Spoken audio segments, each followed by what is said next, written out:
Le culte nazi de Hitler était fondé sur le mythe de la pureté de la race. La parenté et les liens de sang étaient vitaux.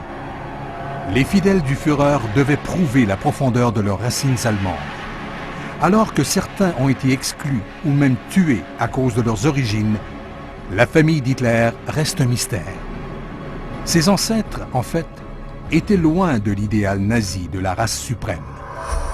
Hitler lui-même aurait dit en 1930 « Ces gens ne peuvent pas savoir qui je suis. On ne peut pas découvrir d'où je viens, ni qui est ma famille. »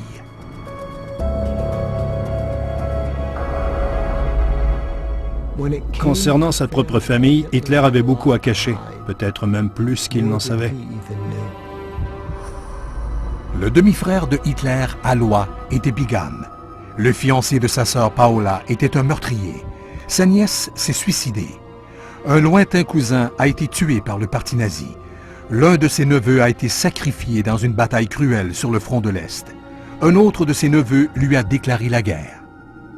I hope to take an active part in the liquidation of this man, my uncle, who has unleashed such misery upon the world.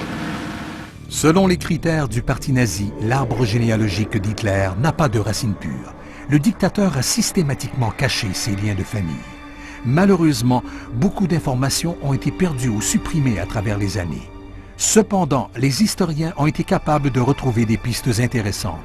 Ce dictateur qui a été tellement obsédé par la pureté de la race et le pedigree était le produit de racines douteuses et dysfonctionnelles. Quand on se penche sur l'histoire de sa famille, c'est quand même remarquable tout ce que Hitler avait à cacher. La seule réaction possible pour lui était d'étouffer le tout et de le cacher aux yeux du public. Le Führer a essayé de cacher les secrets de sa famille à la population, mais il semble que son passé ne soit pas sorti indemne d'un examen par la police secrète. En janvier 1944, son secrétaire particulier, Martin Bormann, a reçu un document choc du chef du SS, Heinrich Himmler. C'était un fichier secret au sujet de la famille du Führer. Himmler avait demandé à la Gestapo de fouiller dans le passé d'Hitler, de voir s'il avait de la famille à Graz, en Autriche. Étonnamment, les agents nazis qui ont trouvé les membres de la famille du Führer les ont décrits comme des idiots, des fous. C'étaient des allégations incroyables. On ne sait pas si le Führer était au courant de l'enquête de la Gestapo sur sa famille en Autriche. Cette enquête a mené les SS à la résidence des Veit à Graz. Ils ont confisqué des photos et d'autres documents incluant des lettres personnelles du père d'Hitler. Leur conclusion constituait une bombe politique. La famille Veit était liée directement à Adolf Hitler. Il y avait des cas de troubles psychologiques dans la famille. Par exemple, la cousine de Hitler, Aloysia Veit.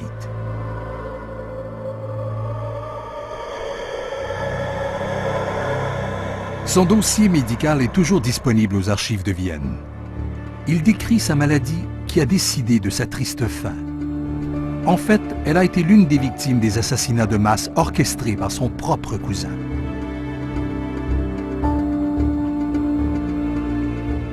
On a fait étudier son fichier médical par un expert médico-légal.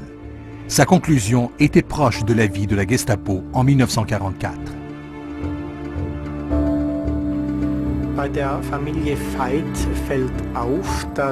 Quand on regarde la famille Veit, on retrouve des signes de maladie mentale.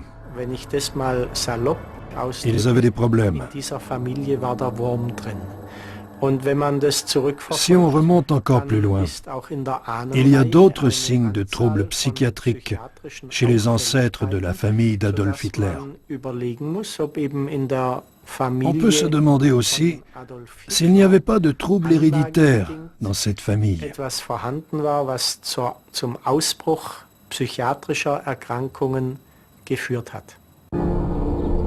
La cousine de Hitler, Aloysia Veit, était en fait schizophrène. Elle a été longtemps placée dans une institution jusqu'au jour où les nazis ont jugé qu'elle et des dizaines de milliers de malades et de handicapés étaient indignes de vivre. Comme beaucoup d'autres, elle a été envoyée à l'Institut Hartheim. Hartheim était un soi-disant institut, une clinique où des enfants et des adultes ont été transportés dans des autobus gris après avoir été déclarés indignes de vivre par un groupe de médecins, de travailleurs sociaux et de psychiatres.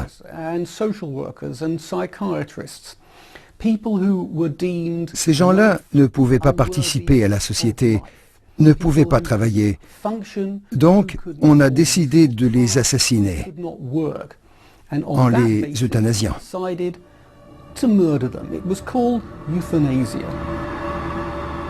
La cousine schizophrène de Hitler, Aloysia Veit, a été tuée dans une chambre à gaz à Hartheim en décembre 1940.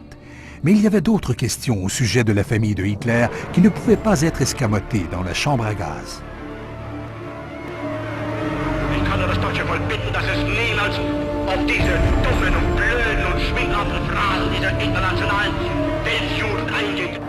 Avec la montée en popularité du parti nazi dans les années 20, les adversaires politiques de Hitler posaient des questions sur les origines de sa famille, particulièrement du côté de son père.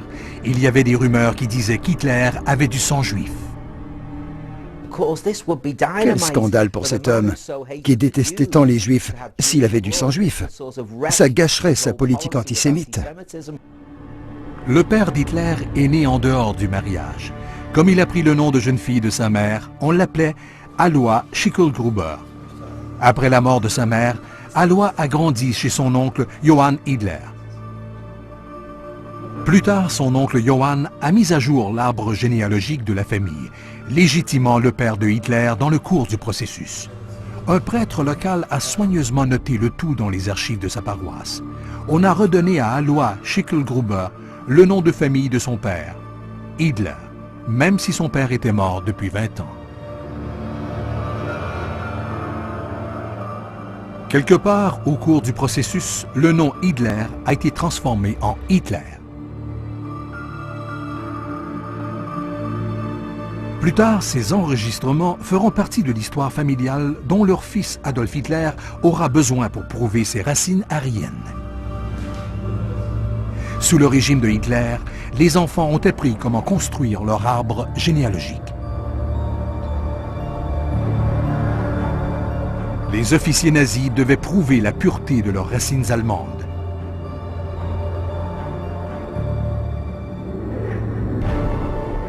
Quand on a remis en question ses origines, Hitler s'est tourné vers l'homme qui habitait ici auparavant, le généalogiste Karl Friedrich von Frank.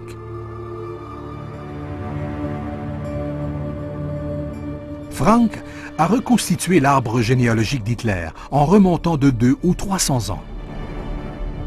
Hitler a été satisfait et l'a fait publier. Dans une lettre à Frank, il a écrit « Ma sœur et moi trouvons cela exact ». Pourtant, le généalogiste a commis une erreur critique, incluant le nom Salomon dans le document. Les adversaires de Hitler n'ont pas pu ignorer ce nom à la consonance juive. Les journaux se sont mis à publier des reportages sur les possibles origines juives de Hitler. On y montrait des photos de sépultures juives avec des noms proches de Hitler. Il paraît que Hitler était un nom assez commun parmi la population juive d'une certaine région de la Pologne. L'arbre généalogique réalisé par Frank n'a pas fait taire les rumeurs de sang juif dans la famille de Hitler.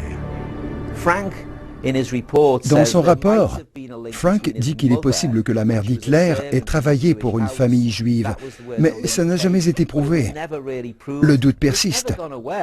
Il y a encore des gens qui parlent de ses origines juives, et même quand Hitler était Führer, cela demeurait une préoccupation pour lui. Il y avait un certain nombre d'immigrants juifs portant le nom Hitler à leur arrivée en Amérique au début du XXe siècle. On trouve leur nom dans les registres de passagers immigrants d'Ellis Island.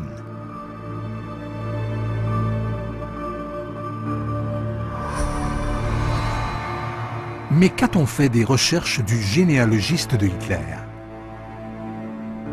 Les documents les plus compréhensibles ont été cachés après la guerre. Ils ont été glissés dans un tuyau d'égout en 1945. Quelques années plus tard, ils ont été découverts dans une pièce secrète derrière la bibliothèque de la résidence imposante de Frank. Les morceaux du document qui ont survécu ont été nettoyés et soigneusement restaurés à la Bibliothèque nationale de la Bavière. Après une nouvelle analyse des preuves, des historiens n'ont pas trouvé de traces de sang juif dans la famille d'Adolf Hitler.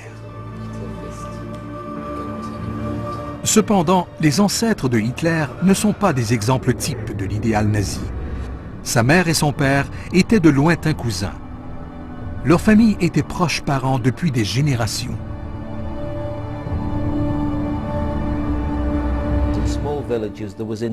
Dans certains villages à l'époque, le mariage entre membres de la même famille était assez courant, surtout dans les petits villages en Autriche ou en Allemagne.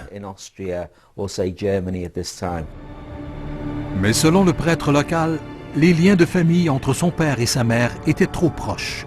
Ils n'ont pu se marier qu'avec la permission spéciale du Vatican. Leur fils, Adolf Hitler, est né en 1889. Ses grands-parents habitaient aussi le village de Spittel. Ils ont tous partagé les mêmes liens de parenté. À cette famille est né un enfant qui sera responsable d'un des chapitres les plus monstrueux dans l'histoire de l'humanité. Son père était douanier et fier de son métier, mais il était dur avec sa famille. Erna Hitler décrit comment son père a battu. C'est à Francfort que l'on va apprendre des faits surprenants sur ce fils à maman qui, plus tard, a déclenché une guerre mondiale.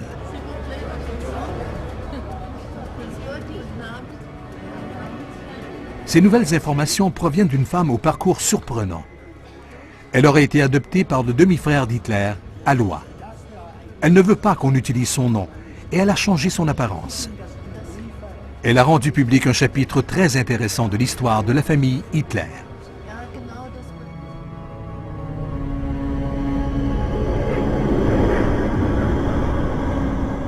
En 1935, Alois Hitler et sa femme Hedwig se seraient enfuis de Berlin et auraient voyagé jusqu'à Hambourg.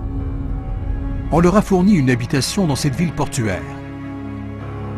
Le frère de Hitler et sa femme ont fini par adopter la fille de la veuve de leur propriétaire. C'est cette femme qui a accepté de nous parler.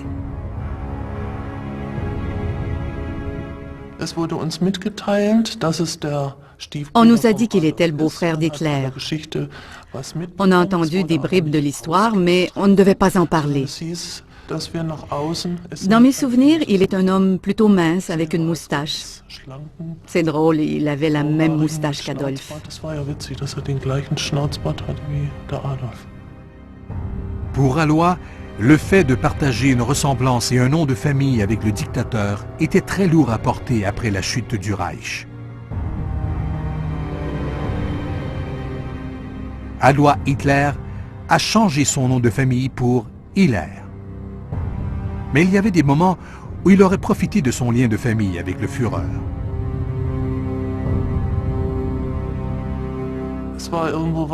Il y avait un rapport amour-haine, mais je ne crois pas qu'il en était fier. S'il était fier, il ne se serait pas caché à Hambourg. Après la guerre, deux autres membres de la famille Hitler se seraient joints à Alois et Hedwig à Hambourg. Hans, le cousin de Adolf, et sa femme Erna. Tante Erna voulait écrire l'histoire de la famille, et le demi-frère de Hitler était l'une de ses sources. Elle lui a posé des questions sur certains détails qu'elle a utilisés dans son manuscrit. Le résultat, un document de 400 pages d'histoire de la famille, n'a jamais été publié. Aujourd'hui, nous pouvons dévoiler son contenu fascinant. Depuis la guerre, on a retrouvé de nombreux documents falsifiés sur la famille et les origines d'Hitler. Dans ce cas, on a scruté des éléments comme le papier et la police de caractère et confirmé leur authenticité. Le document commence par l'enfance de Hitler en Autriche, à Branau am Inn. Son père était douanier et fier de son métier, mais il était dur avec sa famille. Erna Hitler décrit comment son père a battu le jeune Adolf et comment sa mère le protégeait avec tout son corps. Le futur dictateur est devenu très proche de sa mère. Il était proche de sa mère, la relation classique de fils à maman. Il n'aimait pas son père qui le battait, qui était sévère avec lui. Il se réfugiait auprès de sa mère.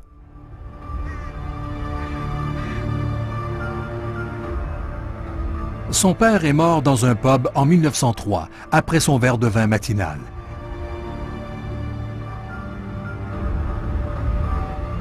Sa mère Clara est morte d'un cancer 4 ans plus tard. La phrase qui décrit le mieux son enfance se trouve dans Mein Kampf. J'avais du respect pour mon père, mais j'aimais ma mère. En fait, le mot le plus important est respect. C'est ce qui a formé le caractère de Adolf Hitler et fait de lui ce qu'il est devenu. Adolf Hitler deviendra un tyran. Mais à Vienne, adolescent, il rêvait de devenir artiste. Ses rêves ont été anéantis quand l'école des beaux-arts le refuse pour manque de talent. Quand on pense à lui, on a le souvenir d'un agitateur, d'un dictateur. Mais n'oubliez pas qu'il rêvait de devenir artiste. Ce n'est pas vraiment le parcours typique d'un dictateur. Ses débuts dans l'armée ne furent pas très reluisants non plus. Selon l'armée autrichienne, il manquait de force physique. Par contre, on l'a accepté volontiers dans l'armée allemande impériale. Il s'y est engagé et a renoncé à sa famille, selon Erna Hitler. Quand ses camarades lui posaient des questions sur sa famille, sa femme, ses parents, il évitait la question ou répondait simplement qu'il ne lui restait personne. Après la guerre de 1914-18, Hitler s'est orienté en politique. Il est devenu un agitateur nationaliste de droite. Il a organisé un coup d'État en 1923 basé sur une politique antisémite et antidémocratique. À la tête de quelques milliers de sympathisants nazis, ils ont marché à Munich. Des affrontements avec la police bavaroise ont mal tourné. 4 policiers et 16 sympathisants nazis ont été tués. Adolf Hitler a été arrêté et déclaré coupable de trahison. Il a été condamné à 5 ans de prison, mais on l'a libéré seulement 8 mois plus tard. C'est en prison qu'il a écrit la majorité de son ouvrage Mein Kampf, l'expression de son idéologie raciste. Dans la partie autobiographique, il prétend venir d'une famille pauvre. Il se décrit comme un homme assez austère, solitaire. Il ne s'intéresse pas à l'argent, il ne s'intéresse pas aux biens matériels. Il est tellement dévoué au peuple allemand qu'il n'a pas le temps de s'occuper de ses amis, d'une femme, d'une famille. Les foules au rassemblement à Nuremberg ne soupçonnaient pas qu'Hitler non seulement se liait avec des femmes, mais avec des femmes de sa propre famille. Comme son père, Hitler deviendrait intime avec de la proche parenté, avec des résultats tragiques. Hitler a loué une résidence d'été sur le Obersalzberg, près du village pittoresque de Berchtesgaden. Sa demi-sœur Angela s'occupait de la maison et y a emmené sa fille Geli.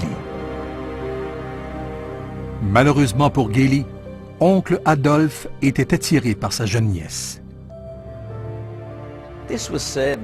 Leur relation était certainement très étrange.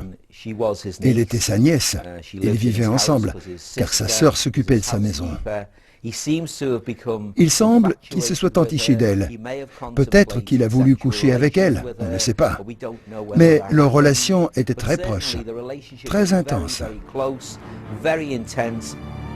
À l'occasion, Geli voyageait avec son oncle, comme pour les rassemblements du parti ou ses discours au Sportpalast de Berlin, par exemple.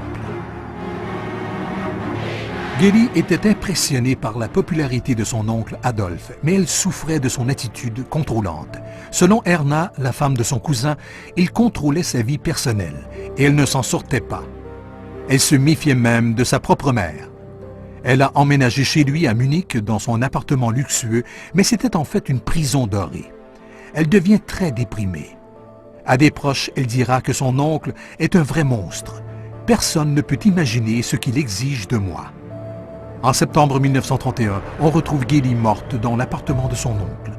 Elle se serait tuée avec son pistolet. Je pense qu'on peut écarter la thèse de l'assassinat, car Hitler devait faire un discours à Hambourg le jour précédent. Et il y était sans doute déjà. Par contre, toute la pression qu'il mettait sur sa nièce, sa domination, ont sans doute contribué au suicide. Hitler a pu éviter un scandale majeur. La mère de Geli est restée fidèle à son demi-frère. Hitler gagnait en popularité. Il passait de plus en plus de temps à ce qui était autrefois sa résidence d'été et qui devint son quartier général dans la région alpine en Bavière, Obersalzberg. Des foules d'admirateurs et de fidèles du parti nazi l'ont suivi. On a dû ériger une clôture pour protéger l'espace personnel du Führer.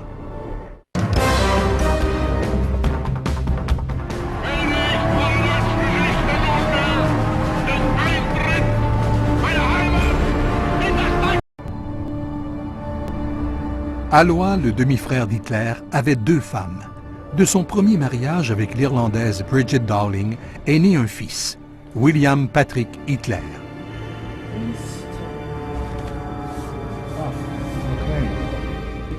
Grâce à la popularité grandissante d'Hitler, William Patrick a vendu l'histoire de la famille aux médias internationaux. Furieux, Hitler l'a traité de détestable, de neveu infect.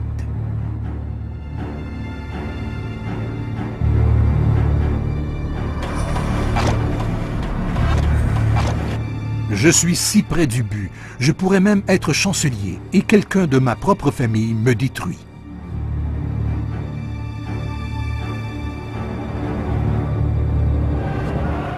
Malgré ses péripéties qui auraient pu être nuisibles, Hitler est devenu chancelier en 1933. Son neveu infect a aussitôt cherché à profiter des nouveaux pouvoirs de son oncle. Ce neveu, un certain Willy Hitler, habite à Londres. Son oncle devient chancelier d'Allemagne. Quelques mois plus tard, Willy arrive à Berlin pour profiter de son nom de famille. William Patrick Hitler était un voyou, un opportuniste. Il a exploité son nom et sa relation avec Hitler à ses fins personnelles. À Londres, le nom Hitler était une entrave. Dans le Reich de son oncle, par contre, William Patrick a pu s'en servir à son profit. Il s'appelait William Patrick Hitler, et pour moi il était Herr Hitler. C'est tout. Une façon de le saluer poliment. Je ne dirais pas qu'il était particulièrement intellectuel. Il était étroit d'esprit, n'avait pas eu une bonne éducation et n'avait donc pas beaucoup de connaissances. Malgré leurs différends, Hitler a obtenu un poste de comptable au gouvernement pour son neveu. Mais William Patrick voulait encore plus. Et il menaçait son oncle de révéler des secrets aux médias britanniques.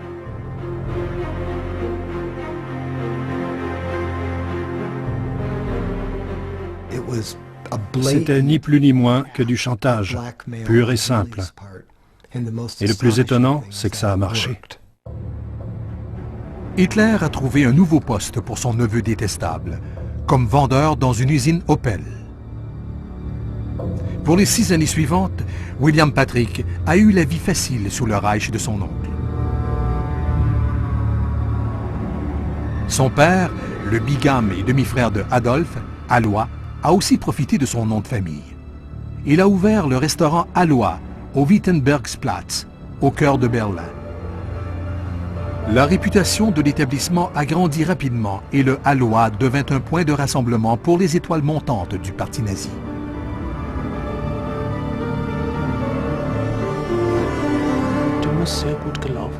Ça a dû être un succès parce qu'on y voyait toutes les célébrités. Sans doute à cause de son nom. Heil Hitler, Herr Hitler, disaient les clients aux propriétaires. En 1937, Alois voulait agrandir le restaurant, mais le propriétaire du bâtiment, qui était juif, était contre. Le demi-frère de Hitler s'adresse au seul syndicat permis à l'époque, contrôlé par les nazis. Le temps où les Juifs contrôlent l'accès à la propriété doit finir, écrit-il. Cette tactique d'intimidation a fonctionné et le propriétaire juif s'est exilé aux Pays-Bas. Alois a alors pu agrandir son restaurant, et cela grâce au pouvoir politique de son demi-frère Adolf.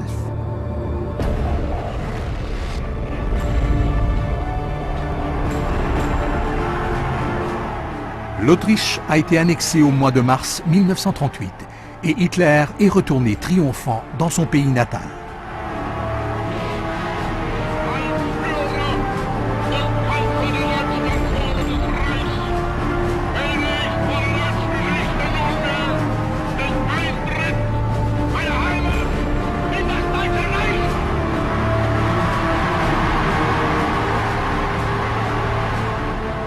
La terre natale de Hitler, le Waldviertel, en Basse-Autriche, a été déclaré le Ahnengau du Führer, ou le district des ancêtres. Les films de propagande montrent des villages rustiques décorés avec des drapeaux nazis. In der aus dem 12. Jahrhundert stammenden Marktgemeinde Döllersheim wurden die Großmutter und der Vater unseres Führers geboren.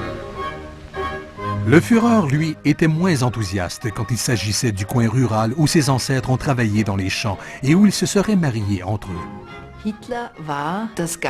Hitler ne faisait que peu d'état de cette partie-là de l'histoire de sa famille.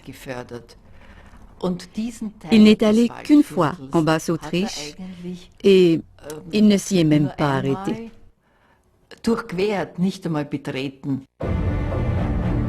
L'idéologie nazie parle beaucoup de terre et de sang, mais Hitler a tourné le dos à la terre rurale des origines de sa famille. Il en a même fait une zone d'entraînement militaire. La guerre s'annonçait à l'horizon. Ayant profité pendant 6 ans de la belle vie sous le régime nazi, le neveu de Hitler, William Patrick, a réussi à s'échapper. Il arrive à New York avec sa mère au mois de février 1939. Encore une fois, il trahit son oncle Adolf pour son propre bénéfice. I believe that Hitler's policy in Europe will not bring any benefit to the human race at all. C'était une volte-face assez flagrante pour un homme qui a fait chanter son oncle. I hope that the American people in this country will not be kidded by my moustache because after all my heart is in the right place and that's the main thing. Même en exil, William Patrick et sa mère d'origine irlandaise ont cherché à profiter de leur nom de famille si notoire. La mère de Willie a écrit un livre, Mon beau-frère Adolf Hitler, et William Patrick a fait une tournée de conférences à propos de son oncle Adolf. Hitler s'engage dans la marine américaine. Ce n'est pas Adolf Hitler. Il s'agit du neveu du Führer, William Patrick Hitler, 32 ans, est arrivé d'Angleterre il y a 5 ans. Ça va briser le cœur de son oncle.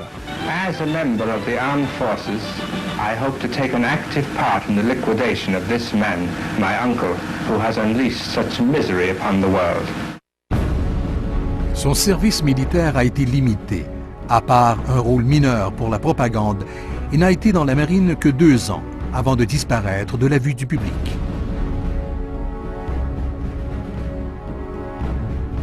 Alors que William Patrick n'a pas vraiment participé à la guerre, un autre des neveux de Hitler y était, lui, au plus fort de l'action sur le front de l'Est. C'était un autre fils de son demi-frère Alois, avec son autre femme Hedwig. Heinz Hitler était sous-officier à la signalisation dans un régiment d'artillerie dans la guerre contre l'Union soviétique. Contrairement à William Patrick, il semble que Heinz Hitler ne cherchait pas de faveur. Il prenait de vrais risques. Sa famille savait que son nom pouvait le mettre en danger. Je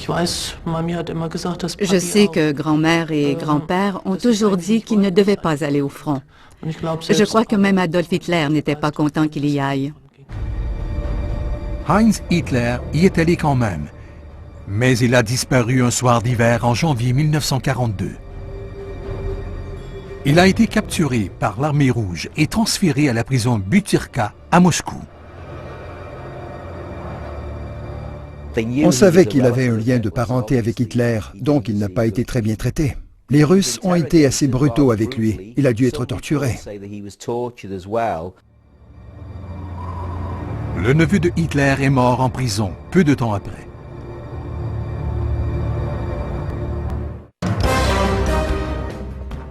Le front de l'Est s'est effondré et au mois d'avril 1945, l'armée rouge a avancé jusqu'en Basse-Autriche, la région natale. Quand les Russes sont arrivés en Basse-Autriche, ils ont fait ce qu'ils ont fait dans cette partie du monde, en avançant vers l'Ouest. Ils ont violé, ils ont pillé, ils ont terrorisé la population. Il y a beaucoup de Russes aujourd'hui qui diraient que l'armée russe n'était pas si brutale. Mais on sait qu'à Berlin et en Basse-Autriche, les gens étaient terrorisés. Les gens en parlent encore aujourd'hui avec une très grande peur. Un de ceux qui en souffrent encore est un lointain cousin de Hitler, Adolf Koppensteiner. Cet accordéon est parmi les rares objets qui restaient comme souvenir après le passage des Russes à la ferme familiale. Mon père et ma mère n'ont jamais fait de mal à personne. Mon père avait tellement peur des Russes. Ils ont creusé un trou devant la maison et j'étais avec eux. Ils voulaient s'y cacher.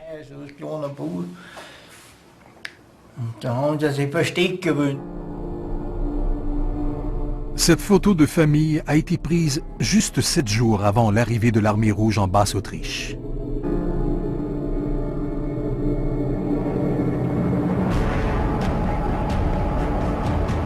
Les Russes ont pillé la ferme des Koppensteiner, tué le bétail et emmené les parents. Les Russes ont dit que mes parents devaient faire une simple déclaration. Mais on savait qu'ils ne reviendraient jamais.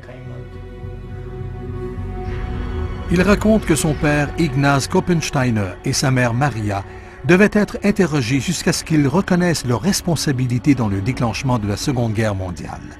Ils ont été condamnés à 25 ans de travaux forcés et ne sont jamais revenus chez eux.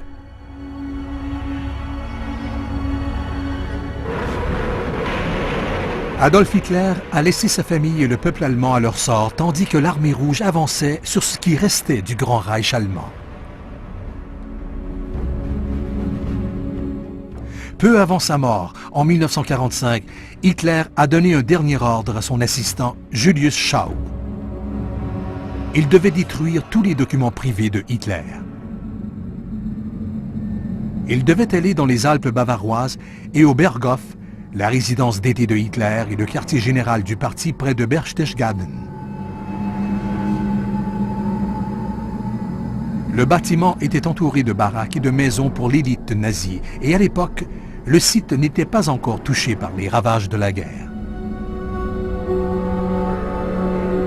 Dans le Berghof, Schaub a vidé les coffres-forts et détruit toute trace de la vie privée de Hitler et de sa famille.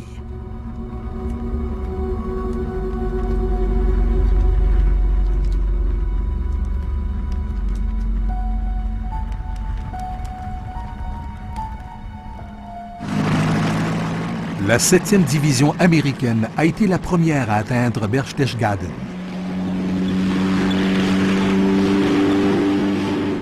Les forces alliées avaient bombardé et fini par atteindre le Berghof.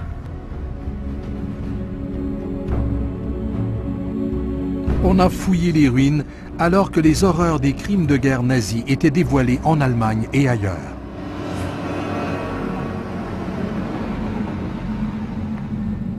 Des agents de renseignement américains ont passé la région au peigne fin pour trouver des bribes d'informations au sujet des membres de la famille d'Hitler. L'agent américain George Allen a trouvé quelques dossiers cachés au sous-sol de l'hôtel Berchtesgadener Hof. On a retrouvé et interrogé quelques personnes, incluant la jeune sœur de Hitler, Paula. Selon la volonté de Hitler, sa sœur Paula a pris le nom de Paula Wolf et vivait à Vienne. Il l'a fait installer dans les Alpes dans les derniers jours de la guerre. Elle vivait dans un petit appartement de 2 pièces, près de la gare. On l'a retrouvée, on l'a interrogée, mais elle ne savait pas grand-chose. Elle portait le nom Hitler, elle était de sa famille, mais pour autant, elle n'avait pas un rôle de premier plan dans les opérations du Troisième Reich.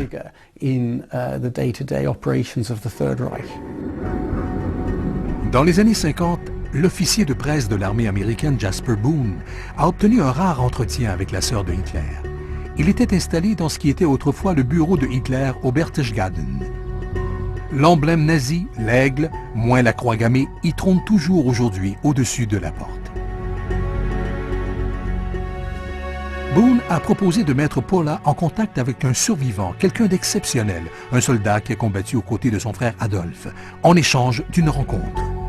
Elle a signé l'entente Paula Hitler. La sœur de Hitler n'a pas exprimé de regret. Elle a dit, c'était l'idée de mon frère, de construire l'autobahn. Mon frère a empêché l'Allemagne de basculer dans le communisme. La Volkswagen aussi, c'était son idée. Il a fourni du travail à tous dans un pays aux prises avec une profonde dépression. Elle a dit, n'oubliez pas, Napoléon aussi était l'une des figures les plus détestées de son époque. Maintenant, c'est un héros national. Et on écrit des livres sur lui. Si ça se trouve, on fera la même chose pour mon frère. Elle met le blâme sur d'autres pour les crimes de guerre des nazis. Elle a dit aussi qu'elle ne tenait pas son frère responsable des atrocités commises pendant la guerre, particulièrement l'assassinat ou l'extermination des Juifs. Elle pensait que Himmler et d'autres nazis avaient été beaucoup plus efficaces que son frère l'aurait cru possible. Le fiancé de Paula Hitler, lui, a été responsable de beaucoup d'atrocités commises sous le régime nazi de son frère. Le docteur Erwin Jekelius était un conseiller haut placé à l'Institut psychiatrique am Steinhof à Vienne. C'est la même clinique où l'on a enfermé la cousine schizophrène de Hitler à l'Oasiaweit pendant de longues années, avant qu'elle ne soit euthanasiée par les nazis.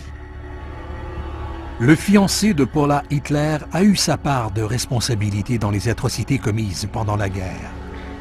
Il a envoyé en tout plus de 4000 personnes aux chambres à gaz.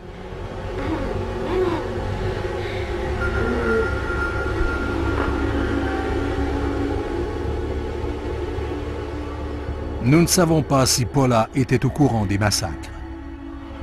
Mais si elle en savait quelque chose, cela ne l'a pas beaucoup dérangée.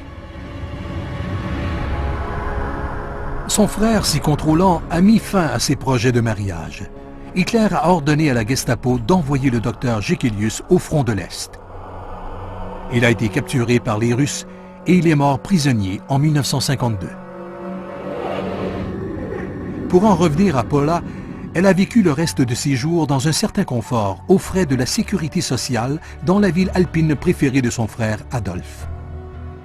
Les nazis avaient une loi qui s'appelait la loi de la parenté. Si l'on arrêtait quelqu'un, toute sa famille pouvait être arrêtée aussi. Il y a beaucoup de gens qui disent qu'elle n'aurait pas dû vivre si tranquille, alors qu'il y avait tellement d'arrestations sous Hitler. Les autorités américaines ont trouvé qu'elle n'était pas d'un grand danger. Elle n'a pas eu de rôle dans les crimes du Troisième Reich. Et est-ce qu'on peut mettre le blâme sur la sœur pour les crimes de son frère? Ce n'est pas facile du tout.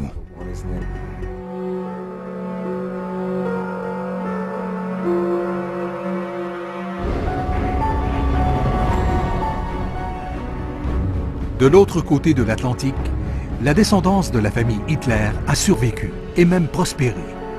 Son neveu détestable, William Patrick, a disparu à la fin de son service avec la marine américaine en 1946. Plus tard, on a retrouvé la trace de sa famille à Long Island, dans l'État de New York. La raison de sa disparition après la guerre est, je crois, le fait qu'il n'était ni particulièrement intéressant ni très intelligent. Une fois qu'il n'a plus d'utilité pour la propagande, on a simplement trouvé qu'il n'avait plus grande importance. William Patrick est devenu Willie et citoyen américain. Il a changé de nom pour s'appeler Patrick Stewart Houston, mais il a baptisé son premier-né Alexander Adolf. Avec sa femme, une Allemande qui s'appelait Phyllis, ils ont eu 4 garçons. Elle voulait à tout prix protéger la famille de ce nom qui était devenu une malédiction. Je ne voudrais pas dire qu'ils étaient cachotiers, mais ils restaient pour la plupart entre eux. Elle était aimable, mais on sentait qu'il ne fallait pas aller trop loin. Il y avait des questions qu'on ne pouvait pas lui poser. Dans l'Allemagne nazie, William Patrick a compté sur l'aide de son oncle Adolphe pour trouver du travail. Aux États-Unis, c'était à lui de trouver d'autres sources de revenus. Il y avait 2 ou 3, je crois que c'était 3, patients de l'hôpital, des combattants de la Seconde Guerre. Pour la plupart, ça devait être des traumatisés, des cas psychologiques. Ils hébergeaient ces patients chez les Stewart Houston. Des années plus tard, les voisins des Stewart Houston ont découvert les origines de la famille.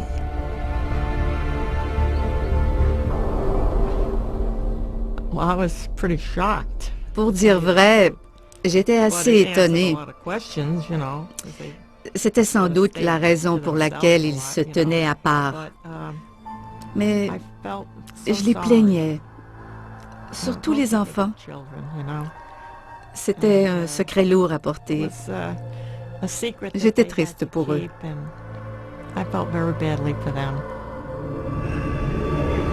Aujourd'hui, les fils de William Patrick Hitler vivent sous couvert de l'anonymat aux États-Unis. 2 de ses fils sont paysagistes et le 3e est travailleur social. Ils n'ont pas d'enfants. Ils ne souhaitent pas parler du passé.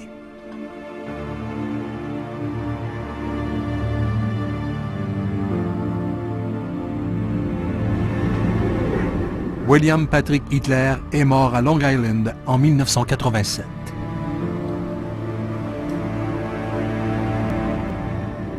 Son père, Alois, est mort en 1956. Il est enterré avec Hedwig, Erna et Hans Hitler à Hambourg.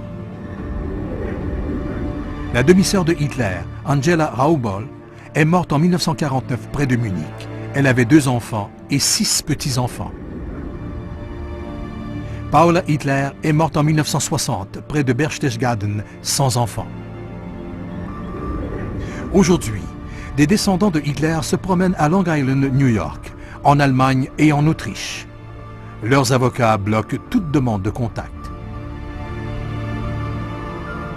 Ils ne veulent pas parler de l'histoire de la famille. Ils sont parmi les millions qui vivent encore avec les conséquences du règne meurtrier de leurs ancêtres et peut-être le criminel le plus notoire de l'histoire, Adolf Hitler.